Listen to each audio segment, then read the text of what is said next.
সীতারাম ইয়েচুরি তার সাংবাদিক বৈঠক কি বলছেন তিনি শোনাবো।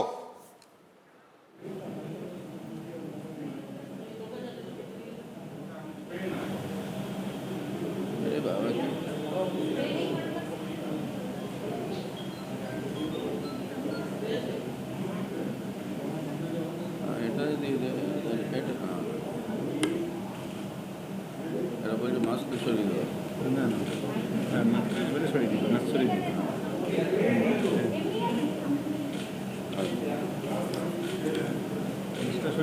সরিয়ে দিই।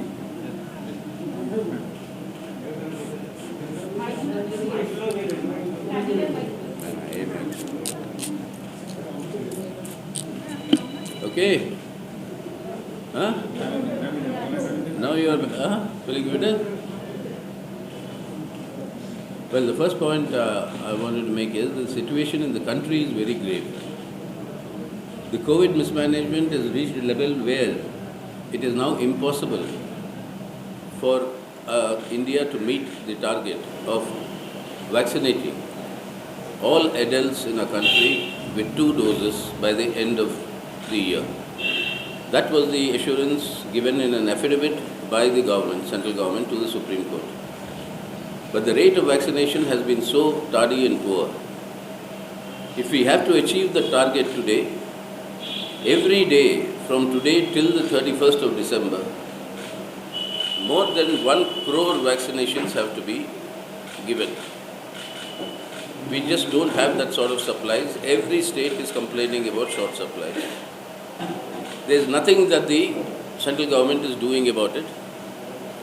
They are not even permitting your public sector facilities that can produce vaccines, that have the capacity to actually produce the vaccines and augment the supply in the country. They are not procuring globally. And at this rate, the invitation for the third wave is actually being given by the government, which will be disastrous for us. So therefore, we have been wanting to raise this issue of the COVID mismanagement. Along with this comes the economic mismanagement, the virtual destruction of the Indian economy. When I was in Parliament, I coined a term called Modinomics or Jumlanomics.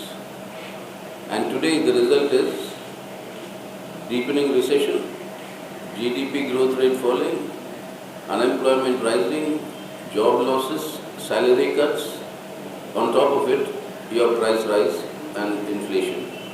This is creating misery for crores of people. The demand that there should be direct income transfers to the people is not being accepted by the Modi government.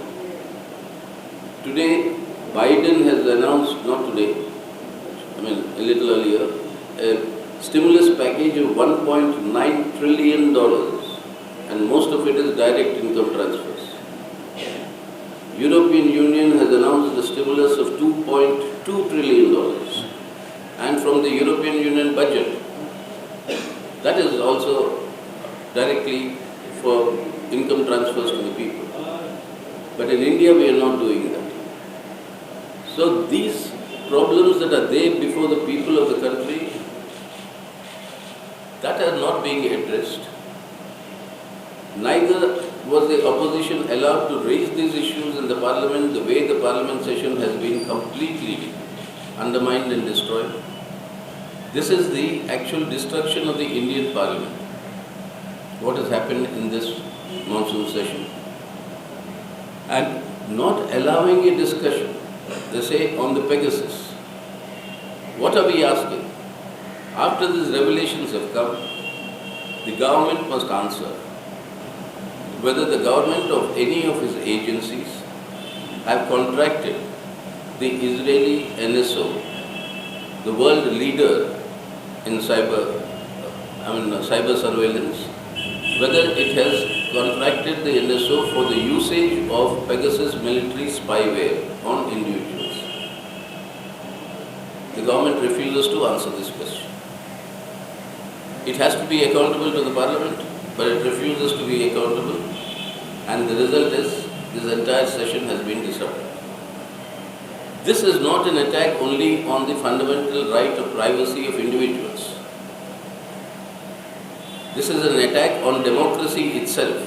Why I say that is among the names that have emerged who are under surveillance are senior political opposition leaders, ex-Supreme Court judge, ex-CBI chief director, ex-election commissioner, and a host of journalists who have been reporting the truth against the lies that the government is propagating. So this is not attack on individual privacy alone, it's an attack on the democracy itself. And that is the most dangerous aspect of it. But the government is just refusing to be accountable. And instead of tackling the issues before the people, the COVID mismanagement, the economic crisis, the miseries of the people, and being accountable in the parliament, this has become a government of what is now very familiarly known as the no data government, or it just lies, outright lies, and the government passes it off as a statement of truth. No oxygen shortage deaths in the country. I mean, it's amazing. We have not seen a government like this which can get away with brazen lies like this. But that is it. And in the meanwhile, they are preoccupied with their own agenda. From August 16th, they are launching a new yatra with the new ministers covering 22 states, 20,000 kilometers, nearly 1,300 big public meetings, another super spreader mega event. This is going to be. Kumbh Mela gave us the Delta variant. Now another super spreader like this. The third wave is actually being invited by the government.